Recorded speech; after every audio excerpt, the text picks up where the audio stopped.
जब भी हम ज्योतिष पढ़ते हैं और ज्योतिष के माध्यम से हम हमारी ज़िंदगी के किसी भी एक एरिया का विश्लेषण करना चाहते हैं, उसका एनालिसिस करना चाहते हैं,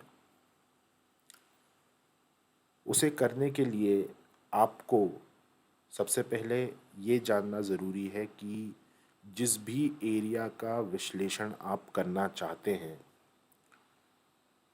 वो एरिया किस भाव से देखा जाता है। दूसरी चीज़ आपको ये समझना ज़रूरी है कि कौन सा डिविजनल चार्ट उस एरिया को बेहतर दर्शाता है। हमारे पास एक लग्न चार्ट होता है और उसके बाद अलग अलग डिविजनल चार्ट्स एस्ट्रोलॉजी में होते हैं। लग्न चार्ट की जो इम्पोर्टेंस होती है वो सबसे ज़्यादा होती है, लेकिन एक बहुत बड़ा मिसकंसेप्शन जो आजकल एस्ट्रोलॉजी में ज्योतिष में चल रहा है वो ये है कि आप हर चीज़ लग्न से देख सकते हैं। ये पूरी तरह से सही नहीं है। लग्न से हम एक आइडिया लेते हैं और फिर उसकी जो प्रॉपर एनालिसिस है हम उस पर्टिकुलर एरिया को जो डिविजनल चार्ट रिप्रेजेंट करता है हम वहाँ जाकर उस चीज़ को समझते हैं और उस चीज़ को करते हैं। जैसे अगर हम मैरिज की बात करें तो मैरिज आप हमेशा नवांश से देखेंगे। बहुत सारे एस्ट्रोलॉजर्स मैरिज को लग्न चार्ट से प्रेडिक्ट करने की कोशिश करते हैं और उनको रिजल्ट्स नहीं मिलते। तो वो रिजल्ट्स इसलिए नहीं मिल रहे हैं बिकॉज आप मैरिज को लग्न से देखने की कोशिश कर रहे हैं जबकि मैरिज को देखा जाता है नवांश से। क्यों? क्योंकि लग्न चार्ट का जो सप्तम भाव है, मैरिज हमेशा सप्तम भाव से देखी जाती है।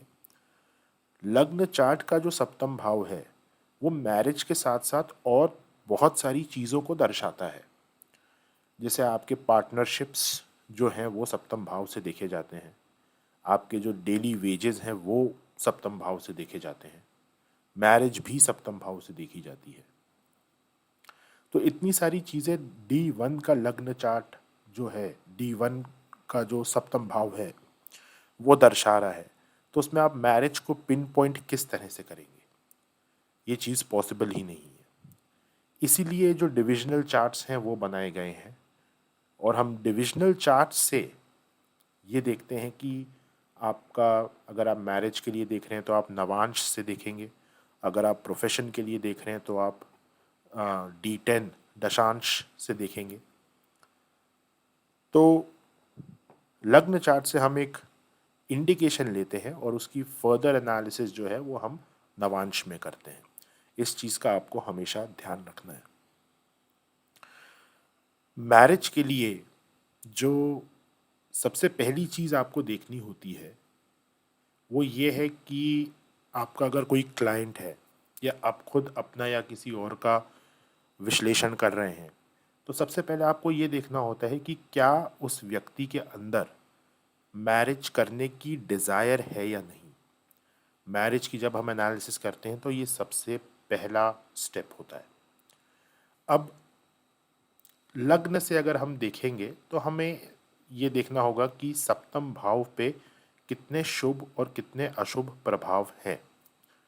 यहाँ से हमें एक इंडिकेशन मिल सकता है कि क्या इस व्यक्ति के अंदर, जिसकी भी ये कुंडली है, शादी करने की डिज़ायर है या नहीं। तो आप यहाँ से अगर देखेंगे तो मर्क्यूरी जो एक शुभ ग्रह है उसका एस्पेक्ट 7th हाउस पे पड़ रहा है। सप्तम दृष्टि से ये 7th हाउस को देख रहा है। साथ ही में सूर्य भी देख रहा है। सूर्य को हम एक न्यूट्रल प्लैनेट मानेंगे। मर्क्यूरी, मून, जुपिटर, वीनस यानी कि बुध, चंद्र, गुरु और शुक्र, इनको हम बेनिफिक मानेंगे और शनि, मंगल, राहु, केतु, इनको हम मेलेफिक मानेंगे। मतलब शनि मंगल राहु केतु का जो प्रभाव है वो अशुभ होगा, और गुरु शुक्र बुध चंद्र इनका प्रभाव शुभ होगा, और सूर्य का प्रभाव ना अच्छा होगा ना बुरा होगा।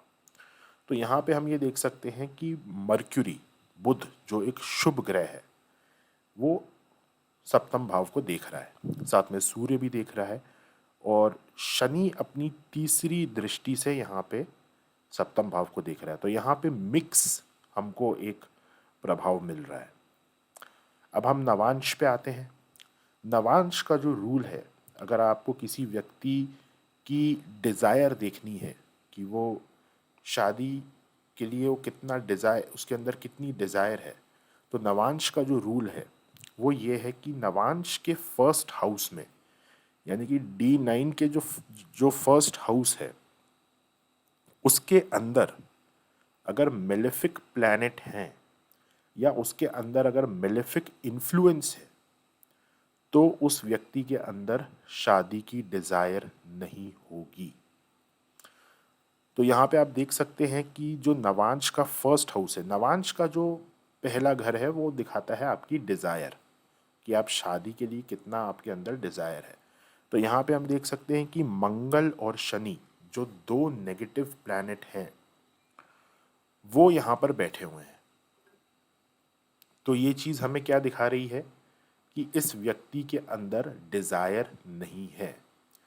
अगर यहाँ पे कोई शुभ प्रभाव आ जाता है लग्न के ऊपर, नवांश के लग्न के ऊपर अगर कोई शुभ प्रभाव आ जाता है तो फिर हम ये बोल सकते हैं कि इसके अंदर डिज़ायर नहीं है, लेकिन आगे जाकर इसके अंदर डिज़ायर आएगी और ये चाहेगा कि इसकी शादी हो। तो यहाँ पे आप देख सकते हैं कि क्या प्रथम भाव पर, फर्स्ट हाउस पे, नवांश के फर्स्ट हाउस पे कोई शुभ प्रभाव है। तो यहाँ पे कोई भी शुभ प्रभाव नहीं है। सूर्य यहाँ से देख रहा है, सेवेंथ एस्पेक्ट है, लेकिन सूर्य को हम ना तो शुभ में गिनेंगे ना तो अशुभ में गिनेंगे। तो यहाँ पे हम ये देख सकते हैं कि मंगल शनि बैठे हुए हैं और इसके साथ यहाँ पे कोई भी शुभ प्रभाव नहीं है, तो इस व्यक्ति की शादी करने की डिजायर नहीं है। अब अगर यहाँ पे सूर्य की जगह गुरु होते, अगर सूर्य की जगह, सन की जगह यहाँ पे जुपिटर होता और जुपिटर देख रहा होता, तो फिर हम ये बोल सकते हैं कि इसकी डिज़ायर शुरुआत में नहीं रहेगी, लेकिन थोड़े समय बाद डिज़ायर आ जाएगी और ये खुद चाहेंगे कि इनकी शादी हो। तो यहाँ पे इस तरीके का कोई भी फिनोमेना नहीं है, तो इसमें हम ये बोलेंगे कि यहाँ पे डिज़ायर नहीं है। तो ये सबसे पहला स्टेप होता है किसी की मैरिज को एनालाइज करने का। आप सबसे पहले सामने वाले को यही बताते हैं कि आपकी डिज़ायर है या नहीं, और डिज़ायर को देखने का जो तरीका है वो ये है।